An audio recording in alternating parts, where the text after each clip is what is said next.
We have a lot to talk about, ladies and gentlemen. Welcome back to the Upshift podcast. The podcast is, of course, all about Formula Racing. How's everyone doing today? It's a bit of a late episode. It's Tuesday, May 11th, and it's 9 p.m. For me. I'm sorry for the lateness of this episode. I was kind of a bit lazy, but nonetheless, we're here. And Upshift podcast is, of course, presented by, or made possible by, the boys over at Soundtex Energy. This is not their shaker cup, unfortunately, but this is Soundtex Energy. It's the cherry blast flavor, I believe, and we got it. Finally got it, and so thank you to them for sponsoring us, and of course you can help me by going to www.soundtexenergy.com and using code UPSHIFT1 or UPSHIFT for 10% off your order today. So please do that. It helps me out a lot, and of course subscribe to the channel and like the video and share it to all your friends and family in any way you can. So let's get right into it. The Spanish Grand Prix happened on Sunday, and it was actually good. It was actually good. It was an actually good race. Surprisingly, due to how boring the past few years were, it was so good. It may have been kind of, maybe have been boring, actually, but we were expecting the most boring race because it's Spain, and then we actually didn't get it. Because in my opinion, it was a better race than Portimao. Because it was genuinely an awesome race. The strategy, the pit stop strategy from Lewis and Max, the battle there, Checo struggling, which I'm happy about. You obviously know why, but obviously we'll talk about that later. Leclerc having a great race, Ricardo, Sainz, Tsunoda having a bad race, Mazepin being himself. Raikkonen, Stroll, Gasly having a meh race, Norris, everyone. It was an interesting race. It wasn't the best race. I think the best race so far has been Imola. I think that was the best race. But it wasn't half bad. But let's get right into it. Let me just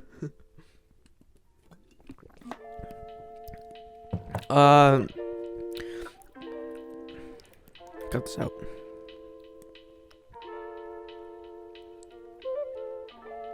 Alright, let's start where sometimes we start. The fastest lap. This went to Max Verstappen for the first time in the entire season, maybe? I think. Because I think Bahrain went to Lewis, and then so did Imola. Portimao went to Bottas, I believe. And yeah, I think so. I believe this is his first ever fastest lap of this season. Surprisingly, Aston Martin got the fastest pit stop of the race, 2.16 stop, even though I'm pretty sure they had like a 5-second pit stop for Vettel. Bad luck always for pit stops always seems to float around Vettel, and I don't know why.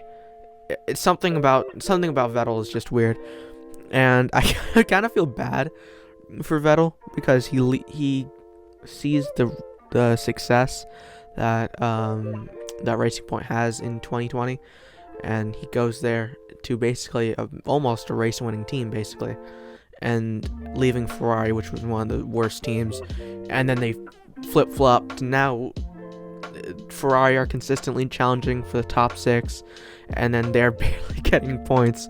I just feel bad for him because, again, like I've said in the past, he's not the best driver right now. He's definitely off of his prime, and he just hasn't been on form for the past few years. Since 2018, he hasn't been on form. 2018 was his last really good season.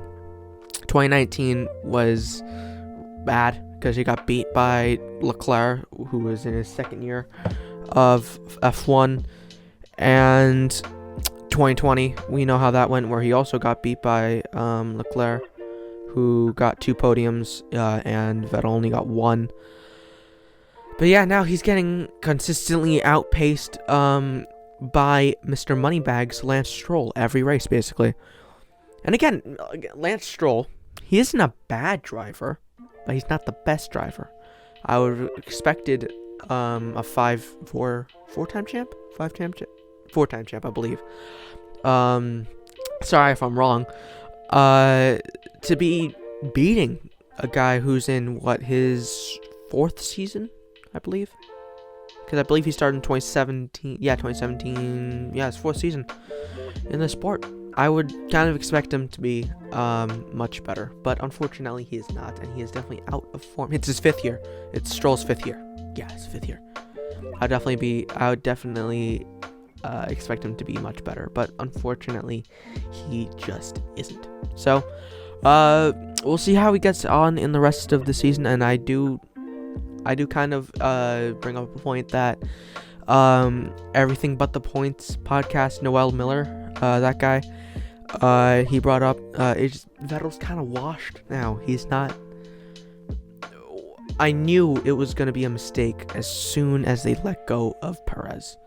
As soon as they let go of Perez and Mugello, I knew it was going to be a mistake, and it was. To be honest, it was a mistake. Perez is laughing all the way to the bank because he's now earning tons of money and at a top team. He's struggling, as we'll get into that, but he's in a much better situation than Vettel is. So he's obviously happy where he is. And to the driver of the day went to Lewis Hamilton. He just got Max Verstappen, I believe it was 22% to 17, around there. So yeah, he gets driver of the day. I definitely think he does deserve it. But he's not who I would have picked. I would have picked Leclerc. Personally, I think he deserved it more. But Lewis did definitely deserve driver of the day as well. So, but we'll get into that very soon. But yeah, Charles Leclerc, before we get into it, you get the Upshift Driver of the Day award. So 10 out of 10. Good job, man. Again, it doesn't mean anything. You're not going to get anything. But you know, it's whatever. But now we move on to the actual race. And in the first few laps, Yuki Tsunoda unfortunately grinded to a halt. And he is not having the best of seasons already. He had a very disappointing race in Imola, where he spun, and he also didn't do well in Portimao. And kind of, to be honest, he's kind of disappointing me. I'll be honest, I really expected more. Especially after Bahrain. I was like, okay, this kid is going to be on it. He's going to be on it. He's going to be fighting for points. He's going to be just up there with Pierre. But he hasn't. He's been struggling a lot for the past few races. And if I pull up the standings here, I believe he's sitting on 2 points compared to Pierre's 8 points. So unfortunately he is struggling a bit, but you know, as much as I say drivers are trash, you do have to, especially for in Yuki's position, it's his first year in the sport, so give him time. I believe he'll definitely improve. I don't think he'll find a mojo, I guess, until Spa. I think then he'll be in it, I believe, and then he'll be fully like, yeah, we can do it. So yeah, I think that he'll be up and ready and around Spa. But the race was very interesting because Lewis Hamilton and Verstappen's pit strategies were so different, and it was exactly like Hungary 2019. But before we get into that, the first corner, Verstappen makes a very bold move, and a very good one at that, to overtake Sir Lewis Hamilton, Sir Louis boy, and he gets past him in the first corner of the first lap. I think it was a bit of an ambitious move, and I think he was a bit argy-bargy or whatever it's the phrase is. I think he was a bit elbows out. But again, he was entitled to the racing line. He got ahead. He was entitled to the corner, so he deserved to get ahead.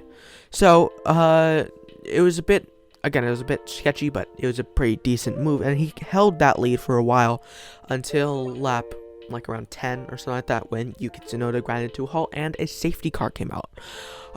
That kind of screwed up Verstappen because he was starting to pull away from Lewis, and Anthony Davidson did make a funny little point where he said that Red Bull might be a little bit mad because their Red Bull Junior is kind of messing up the Red Bull's senior team, their strategy to win the race. And yeah, it kind of did actually. It kind of messed up Verstappen's mojo, but he ended up just blowing away at the safety car restart.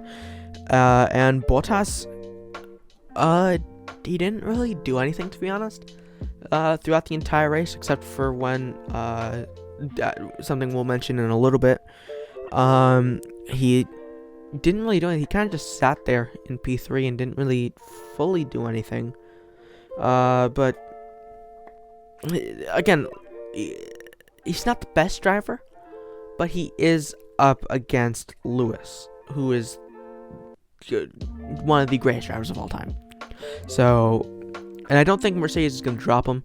Like he said, I believe this week actually, Mercedes doesn't do that. Only a certain team does that, and we all know he's talking about Red Bull with their antics with Alex Albon and Pierre Gasly, and then Checo. But yeah, he's not going anywhere. Don't you worry, Bottas fans and Russell fans. Your boy, he's gonna get a chance later, maybe 2023 or something like that. But he ain't going anywhere. He's gonna probably stay put at Williams, or maybe Aston Martin. Maybe I don't think so, but maybe, I don't know. Lando Norris had a very disappointing qualifying, he said, in P9. But he had a okay race, finishing in P8 and grabbing, I believe, 4 points for his drivers. Yeah, 4 points to his name in the Drivers' Championship. Not a very great race from him, but he said he felt uncomfortable with the car. Ricciardo felt much more comfortable, and he finished down in a P6. The tides very much shifted this race for the McLaren team, Lando being always ahead of Ricciardo, usually in qualifying and in the race. But Lando did not seem comfortable with the car, and he kind of struggled throughout the entire race. But he did end up finishing in the points, which is decent. But I think he will. Sorry, I don't think he needs. I think he will step it up a little bit. And I think he'll be right up there fighting for podiums, possibly challenging Bottas and possibly Verstappen or something like that. I think he will be grabbing at least one more podium throughout the season, and so does Danny Rick. I think that he will get a season because he's finally getting gelled into that car finally, and I think he'll be also fighting for podiums like he did at Renault. And like at Renault, it took him like a little bit more than a year to finally get used to that car, to finally start challenging for podiums. So yeah, I think that Danny and Lando will be up there very, very soon, so don't you worry about that. Let's move on to Charles Leclerc. He had a very good race down in P4. Good job to him. And he did pretty well for himself. He got ahead of Bottas, and then the safety car kind of destroyed him. That kind of sucked. I really wanted him to get a podium. And Ferrari also sucked at their pit strategy, of course, because they're Ferrari. So they kind of sucked at their pit strategy. And Bottas pitted like 5 laps before Leclerc, and ended up gaining, because Leclerc was Leclerc was consistently ahead of him by like 2 seconds throughout the entire race. So I think that he kind of got messed up by Ferrari, and the entire time I was sitting there and I was like, Leclerc should box his lap immediately. And I'm sorry if you hear a little hum, by the way, right now. But yeah, He definitely should have boxed. He should have boxed. Because Bottas was gaining on him like a second per lap because Leclerc's softs, were absolutely destroyed and worn out, and they really should have pitted him if they wanted a chance at a podium, but then they just didn't pit him, and there's no point in going, because they said oh, you're going to be on these tires till the end of the Grand Prix. There's no point because you're not going to fight for a podium anymore, because it's just not going to happen when you're losing time every single lap and the guy's on new tires. It's not going to happen because it's just common sense. But it's Ferrari, I guess, and they just don't think. They just don't. I don't know what they're doing. But they kind of threw away the podium, in my opinion. Charles Leclerc's teammate, though, Carlos Sainz, had a much better weekend than he did in Portimao. Finishing in P7 in the points with 6 points to his name, adding to his driver's championship. Very decent race from him. I think that he, out of all the new boys in the new teams, I think he has definitely gelled the most with his car and is very used to it at this point, and he's done very well for himself so far. Moving on to Sergio Perez. He struggled a lot in the race, which you guys will all know. Kind of happy with, to be honest. I'm kind of happy with it, because I'm a massive Albon fan. And again, this just, at this point, people gotta know by now that it wasn't Albon's fault. It's not Albon's fault. This proves it. It's not. Well, it obviously has something to do with Albon, obviously, because he's not the best driver in the world. He isn't. He just simply isn't. But it's not fully his fault, because it's just not. The car is so tuned to Verstappen that it's kind of breaking the second driver, and it is sad to see Checo fall back that bad. But I'm kind of happy about it, to be honest. But Reddy Horner's kind of angry, because they really need a car to be up there, helping Max. And I have here, here's the average. I'll put it like here. The average time difference between the teammates. Pierre was 0.739, 7/10 of a second. Albon was nearly 3/10, and Checo is 7/10. He is the most out of Pierre and Albon. So, what does that tell you? Is that it's not Albon's fault, and I will say that even though it might be, but I don't think it is. And I want to see Albon back, because he is a good driver. He gets too much flack. He gets too much flack from the F1 community. Like, if people say, "Oh, you shouldn't hate on Mazepin because this might turn very bad," just shut up, man. It's the exact same thing happened to Albon, and no one said a thing. So no one cared. So I don't care. I will continue to clown on Mazepin till the day I die, because that man sucks. And speaking of Mazepin, he sucked today. Not today, Sunday. He had a very bad race. I believe he was, let me see. He was a long way from his teammate. I can't actually fully see, but he was around I believe 20 seconds off of his teammate, which is unbelievable, because they're both in a Haas. And I know Mick is much better than him, but I didn't know he was that much better than him, because I believe he almost lapped him in Portimao, I believe, or Imola. One of those races, he almost lapped him, which is crazy to think about, because you're in a Haas. Like, how do you do that? It's weird. but it was weird. But moving on to later in the race, Lewis and Verstappen. Lewis pits for a scrubbed new set or something like that, like a little bit scrubbed set of mediums. Late in the race, after both of them have already pit, Lewis pits for a brand new set of tires. So that automatically, in my head, I was like, okay, Verstappen's gonna box, and then he goes another lap. And I was like, okay, he has to box now. Then he goes another lap, and then Verstappen's race engineer just says, "Hey, it's a Hungary 2019 situation." The box. What are you doing? If you know exactly what's gonna happen, why are you not boxing? Because for people who don't know, this exact same thing happened to Verstappen in Hungary in 2019, where he was fighting for the lead with Lewis.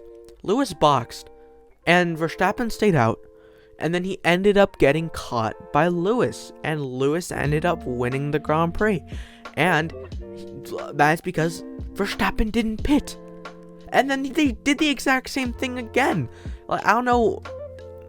Talk about shooting yourself in the foot.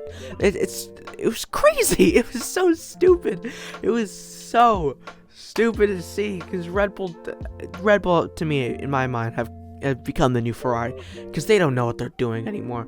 It was just weird to see.